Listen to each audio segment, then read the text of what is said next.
দিন প্রিয় বোন আমার, তুমি টিকটক করতে চাও, অথচ টিকটক করতে পারতেছো না। পাড়ার মানুষ কি বলবে, সমাজের মানুষ কি বলবে তাই ভেবে টিকটক করতে পারতেছো না, তার জন্য তোমার মনটা খারাপ। মনটা খারাপ করার কোনো কারণ নাই। আল্লাহ তাআলা যাকে ভালোবাসেন, যাকে পছন্দ করেন তাদেরকেই গুনাহ থেকে বিরত রাখেন।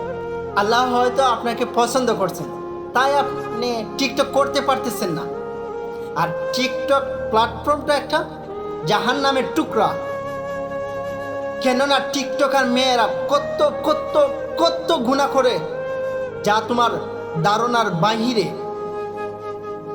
জানতে চাও তুমি তারা কিভাবে গুনাহ করে? তাহলে শোনো।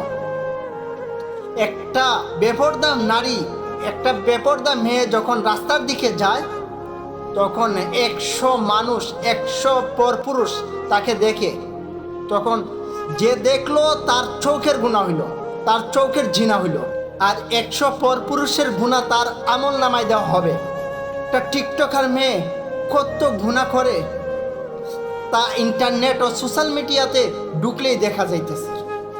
একটা টিকটকার মেয়ের আইডির ভিতরে ঢুকে দেখবেন হাজার হাজার মিলিয়ন মিলিয়ন ভিউ। এসব কি? এসব ভিউ না, এসব হলো মানুষের চোখ, পরপুরুষের চোখ। তার কারণে জিনা করতেছে, তার নগ্ন শরীর দেখতেছে, তার অঙ্গভঙ্গি দেখতেছে পুরুষ, তাই গুনাহ হইতেছে।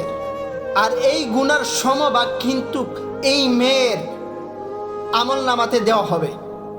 টিকটক বলো, ফেসবুক বলো, ইনস্টাগ্রাম বলো, ইউটিউব বলো বা অন্যান্য ইন্টারনেট সোশ্যাল মিডিয়া বলো, এইগুলাতে মেয়েদের ভিডিও পোস্ট করার সাথে সাথে মিলিয়ন মিলিয়ন ভিউ। কি এইগুলা কি ভিউ না? এইগুলা পরপুরুষের চোখ। এই পরপুরুষের চোখের দ্বারা তার আমল নামা বাড়ি হইতেছে, তার গুনার আমল নামা বাড়ি হইতেছে। একটা জিনিস চিন্তা করো, আল্লাহ তাআলা তোমাদেরকে টিকটক করাইতেছেন না, তার মানে আল্লাহ তাআলা তোমাদেরকে পছন্দ করতেছে। তার জন্য তুমি টিকটক করতে পারতেছো না, তার জন্য মন খারাপ করার কোনো কারণ নাই।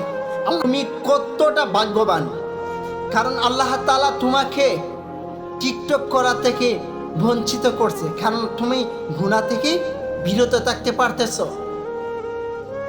আর এই গুনাহ তুমি করতে পারতেছো না, তাই বলে তুমি মন খারাপ করতেছো, তুমি নিজেকে অভাগে মনে করতেছো। আরে না বোন, তোমাকে তো আল্লাহ তাআলাই গুনাহ থেকে বাঁচিয়ে রাখছে। সবাইকে আল্লাহ তাআলা যেন এই ধরনের গুনাহ থেকে বাঁচিয়ে রাখে। হে আমার প্রিয় বোন,